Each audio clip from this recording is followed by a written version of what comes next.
Ninakusalimu kwa jina lipitalo majina yote. Hili si jina la mtu awaye yote, bali ni jina la Bwana wetu Yesu Kristo. Karibu katika mfululizo wa masomo ya kesha la asubuhi. Leo ni Aprili 15, na kabla tujalianza somo letu siku ya leo, nikualike tuombe. Mtakatifu, mtakatifu, mtakatifu, Baba yetu uliye juu mbinguni, jina lako litukuzwe. Ufalme wako uje na mapenzi yako yatimizwe hapa duniani kama huko mbinguni. Utupe leo riziki yetu, utusamehe deni zetu kama sisi nasi tuwasamehevyo wadeni wetu. Usitutie majaribuni, lakini utuokoe na yule mwovu. Kwa kuwa ufalme ni wako na nguvu na utukufu hata milele. Amina. Mada ya leo inasema kumjua Bwana. Imejengeka katika kitabu cha Isaya sura ya 11 ile aya ya 9. Neno la Mungu linasema, maana dunia itajawa na kumjua Bwana kama vile maji yanavyoifunika bahari. Kushindwa kusoma na kulitii neno la Mungu kumeleta mkanganyiko katika ulimwengu. Wanadamu wameuacha ulinzi wa Yesu kwa ajili ya ulinzi wa mwasi mkuu, mfalme wa giza. Moto wa kigeni umechanganywa na moto mtakatifu. Ulimbikizaji wa mambo yaongozayo katika tamaa na kutaka makuu umeleta hukumu ya Mungu kwa ulimwengu. Tunapokuwa katika dhiki, wanafalsafa na watu wa sayansi wanajaribu kudhihirisha akili zao pasipo kumwomba Mungu. Wanaeneza falsafa zao kuhusu mbingu na dunia, wakichukulia kuwa tauni, majanga, magonjwa ya kuambukiza, matetemeko ya ardhi na njaa kulingana na yanavyodhaniwa kuwa ni sayansi.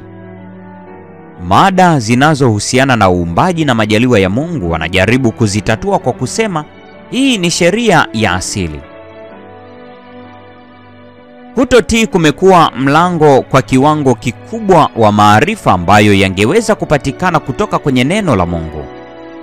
Laiti kama watu wangekuwa watii, wangeweza kuelewa mpango wa serikali ya Mungu. Ulimwengu wa mbinguni ungekuwa umefungua vyumba vyake vya neema na utukufu kwa ajili ya ugunduzi. Wanadamu wangekuwa bora kabisa kwa mwonekano, kwa usemi na kwa wimbo kuliko vile walivyo sasa. Siri ya ukombozi, kufanyika mwili kwa Yesu Kristo, kafara yake ya upatanisho, visingetiliwa mashaka akilini mwetu. Visingekuwa vimeeleweka vizuri tu, bali pia vingepokelewa kwa ukubali wa juu mno. Kushindwa kulisoma neno la Mungu ni sababu kuu ya kuwa na udhaifu na kukosa ufanisi kwa akili. Katika kuliacha neno hili ili kujilisha maandiko ya wanadamu wasiovuviwa, akili inakuwa imedumaa na ya kuchukuliwa na kila upepo. Hailetwi katika mguso wa kanuni za kina pana za ukweli wa milele.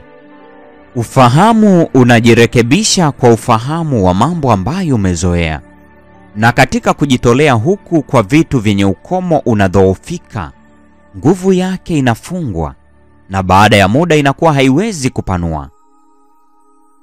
Hii yote ni elimu ya uongo. Kazi ya kila mwalimu inapaswa kuwa ni kuimarisha akili za vijana kuhusiana na ukweli mkuu wa neno lenye uvuvio. Hii ni elimu ya muhimu kwa ajili ya maisha haya na maisha yajayo. Hebu isije ikadhaniwa kwamba hili litazuia usomaji wa masomo ya sayansi au kusababisha kiwango cha chini cha elimu. Elimu ya Mungu ni ya juu kama ilivyo mbingu na pana kama ulivyo ulimwengu. Hakuna kitu kinachoadilisha na kutia uzima kama usomaji wa mada kuu zaidi zihusuzo uzima wetu wa milele. Hebu vijana watafute ung'amuzi wa kweli hizi zilizotolewa na Mungu, ndipo akili zao zitakapopanuka na kuimarika zaidi katika juhudi. Elimu hii itamleta kila mwanafunzi ambaye ni mtendakazi wa neno kwenye uwanja mpana zaidi wa fikra na kumhakikishia utajiri wa elimu usioharibika. Counsels to Parents, Teachers and Students, ukurasa wa 440 hadi 442. Mpendwa mfuatiliaji wa mfululizo wa masomo haya ya Kesha la Asubuhi, hii ni Aprili 15, mada ikisema kumjua Bwana. Na kwa nukta hiyo ndio tunakuwa tumefikia tamati ya tafakari ya somo hili la Kesha la Asubuhi siku ya leo. Neema ya Bwana wetu Yesu Kristo, pendo la Mungu na ushirika wa Roho Mtakatifu dumu kuwa nasi sasa na hata milele. Amina.